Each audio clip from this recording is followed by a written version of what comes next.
Observador.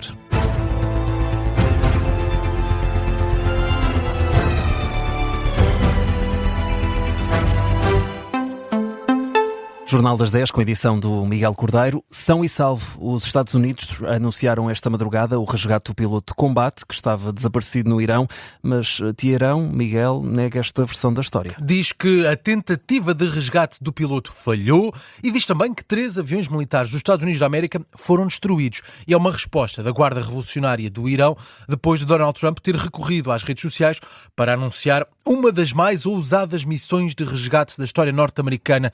Essa é a expressão utilizada por Donald Trump. O piloto estava em território inimigo, nas montanhas do Irão. O incidente aconteceu na sexta-feira. Um caça F-15 dos Estados Unidos da América foi abatido pelas forças iranianas. Este homem era o segundo elemento da tripulação. O piloto principal da aeronave tinha sido já resgatado no dia em que o caça foi abatido. Há versões diferentes desta história. O jornalista João Gama ajuda-nos a explicar aquilo que está a ser noticiado nestas versões contraditórias sobre este possível resgate. É na prática, Miguel, uma guerra de informação. O Irão assegura que a operação de resgate não teve qualquer sucesso, diz ter destruído 3 aeronaves norte-americanas, um avião militar de transporte militar C-130 e 2 helicópteros Black Hawk, e garante que a operação norte-americana foi repelida por milícias da Guarda Revolucionária, do Exército e das Forças de Segurança. Um governador local conta à agência de notícias Tasnim que pelo menos 5 pessoas morreram na operação desta madrugada. Em comunicado, a Guarda Revolucionária vem descrever o incidente como uma nova derrota humilhante para os Estados Unidos e acusa Donald Trump de tentar encobrir o fracasso da operação. Esta é a versão mais recente, é a versão do Irão. Foi comunicada depois do que disse Donald Trump, que tem uma versão muito diferente. E a imprensa norte-americana também. O New York Times diz até que o piloto resgatado já foi transportado para o Kuwait, onde vai ficar a receber tratamento médico. Não há, no New York Times, informação que vá ao encontro do que está a ser avançado pela imprensa iraniana. Confirmam altos funcionários militares ao jornal norte-americano que houve um tiroteio entre as forças norte-americanas e iranianas e também um obstáculo que atrasou esta operação. 2 aviões de transporte que deveriam levar as forças especiais para um local seguro ficaram presas numa base remota no Irão. 3 novos aviões foram enviados para resgatar as forças e explodiram as próprias aeronaves para impedir que caíssem em mãos iranianas. Ou seja, o completo oposto do que está a ser noticiado em Teherão. 2 versões desta operação de resgate, anunciada esta madrugada pelos Estados Unidos da América. 2 versões praticamente contraditórias sobre este resgate do soldado norte-americano que tinha estado envolvido nesse abate de um caça F-15 por parte do Irão. Entretanto, no Médio Oriente, a troca de ataques continua. Há um ataque iraniano que danificou centrais de energia no Kuwait e também uma central de dessalinização. O Emirato classifica o ataque com drones como uma hedionda agressão que, apesar de não fazer vítimas, resultou em danos materiais significativos. Também um complexo da petrolífera estatal do Kuwait foi atingido. São temas em destaque no Gabinete de Guerra para ouvir logo depois deste Jornal das 10. Entretanto, Miguel, a Itália está a limitar o abastecimento em 4 aeroportos devido à falta de combustível. Este anúncio foi feito por uma subsidiária da petrolífera BP, a RBP Itália, informa num boletim aeronáutico que as restrições vão afetar os aeroportos de Bolonha, Milão e Veneza. Estamos a falar de um racionamento no reabastecimento de aviões que vai manter-se em vigor até quinta-feira desta semana. São aeroportos que têm ligação a Portugal. Ainda assim, o grupo SAVE, que gera alguns destes aeroportos, desvaloriza esta medida e defende que as restrições não são significativas. As operações estão garantidas e não devem causar quaisquer problemas. Domingo de Páscoa e o Papa Leão XIV estreia-se hoje nas celebrações pascais. A missa pascal começou a ser celebrada há perto de 1 hora na Basílica de São Pedro e ainda esta manhã vai acontecer a bênção Urbi et Orbi na Praça de São Pedro. Em Lisboa, o cardeal patriarca Rui Valério vai presidir a missa na Sé, às 11h30 da manhã, celebrações que acontecem em plena guerra no Médio Oriente e na Europa. Ainda ontem, o cardeal Américo Aguiar aproveitou a homilia de vigília pascal para pedir um sobressalto aos católicos face ao sofrimento no mundo. No desporto, surpresa no Dragão. Na última noite, o Futebol Clube do Porto escorregou, empatou a 2-golos com o Famalicão. Jogo com um final dramático. 2 golos depois dos 90 minutos. No arranque do período de compensação, as duas equipas estavam empatadas a 1 golo. Até que Seko Fofana, jogador do Futebol Clube do Porto, repôs a vantagem para os Dragões. Uma vantagem que o Futebol Clube do Porto não conseguiu segurar.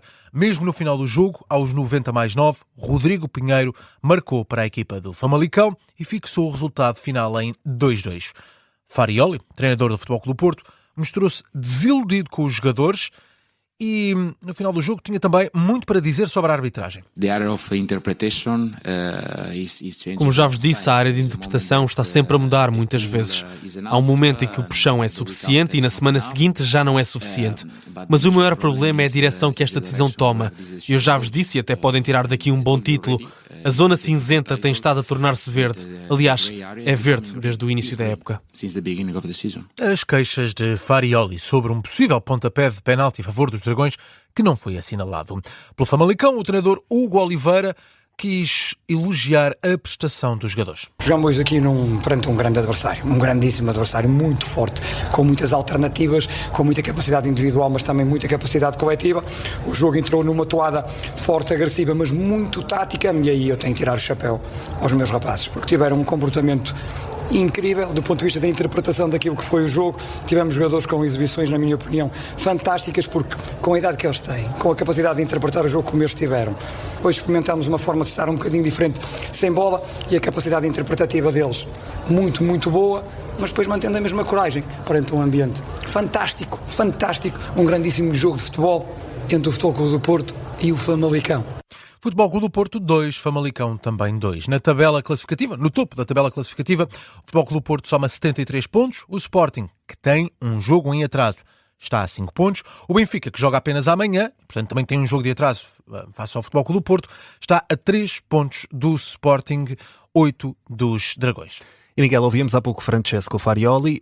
Pedro Henriques, ex-árbitro internacional e comentador da Rádio Observador, não dá razão ao treinador dos esportistas. Diz Pedro Henriques que não há qualquer penalti sobre Denis Gul e diz também que o Famalicão foi prejudicado pela arbitragem no Estádio do Dragão. Explica Pedro Henriques que antes do lance que é criticado por Farioli, há uma falta idêntica de Alberto Costa que poderia ser assinalada a favor do Famalicão. E fora esses 2 lances, Pedro Henriques diz que há um penalti, um vermelho, que ficou por mostrar ainda na primeira parte. O Zaidu, ao saltar para interceptar e cabecear a bola, acaba por levantar o braço direito e movimenta o seu braço, mais concretamente a zona do cotovelo, na direção da cabeça, vamos chamar aqui, parte de trás da cabeça, na zona da nuca, do Gustavo Sá.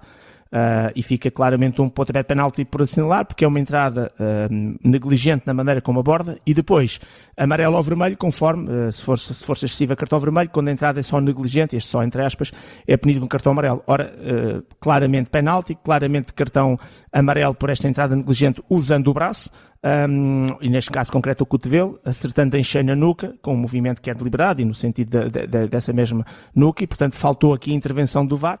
Considera Pedro Henriques que o Famalicão foi prejudicado e dá nota 4 à equipa do árbitro Sérgio Galho. Miguel, ontem, na jornada 28, também tivemos mais jogos. Sim, vamos a alguns resultados. O Nacional venceu por 2-0 o Estrela da Amadora, o Moreirense perdeu em casa com o Sporting Braga por 1-0 e o Alverca bateu o Rio Ave em Vila do Conde por 2-1. Hoje, domingo de Páscoa, não há jogos na Primeira Liga. O Benfica joga apenas amanhã com o Casa Pia e o Aroca amanhã também recebe o Estoril. Vamos olhar para este campeonato que pode estar relançado no E o Campeão é depois das 11h30. Para já, 10h09, Miguel, que outras notícias estão em destaque? Cuba descarregou ontem 730 mil barris de petróleo vindos da Rússia, equivale a 100 mil toneladas de combustível. O diretor da empresa estatal de petróleo de Cuba sublinha que não é uma solução definitiva, mas alivia a situação energética no país. O petroleiro russo, que atracou na passada terça-feira em Cuba, é o primeiro carregamento deste tipo a chegar à ilha nos últimos 3 meses. Cuba atravessa uma grave crise energética devido ao bloqueio petrolífero dos Estados Unidos da América. Nas últimas 24 horas morreram 9 pessoas na Ucrânia, de acordo com a Força Aérea do país. A Rússia lançou perto de uma centena de drones durante a noite. Esta madrugada, 3 pessoas ficaram feridas num ataque contra edifícios residenciais na cidade costeira de Odessa. O antigo ministro de Pedro Sánchez e ex-dirigente do PSOE, José Luís Ábalos, vai começar a ser julgado na terça-feira em Madrid. O Ministério Público pede 24 anos de prisão para o antigo ministro e é acusado de, enquanto estava no governo, de levar empresas públicas a comprar material sanitário durante a pandemia a troco de comissões ilegais. Para fechar, hoje é domingo de Páscoa, dia em que os portugueses se reúnem à volta da mesa para o tradicional almoço de Páscoa, mas em Vila Praia de Âncora, Caminha, a mesa foi gigante, esteve bem composta. Se tivesses de lançar aqui um palpite, quanto achas que mede esta mesa gigante de Páscoa, que é considerada uma das maiores do país? Está aqui escrito, mas eu não li. 100? 270 metros de uma mesa recheada de flores, pão de ló, chocolates e também vários produtos de artesanato. É uma mesa tão grande que se estendeu por 2 ruas da cidade, a rua 5 de Outubro e 31 de Janeiro. A iniciativa reuniu cerca de 90 expositores e uma enorme mesa com produtos de Páscoa. E apesar de ser grande, nós já não vamos a tempo de aproveitar isto. Fica para o próximo ano, não é? Sim, aqui uma sugestão. Vila Praia de Âncora. Ainda fica um bocadinho longe. Chegarmos lá, não íamos, acho que não íamos a Depende da tempo. perspectiva. É mais perto que a Lua. Obrigado, Miguel. Fica por aqui o Jornal das 10.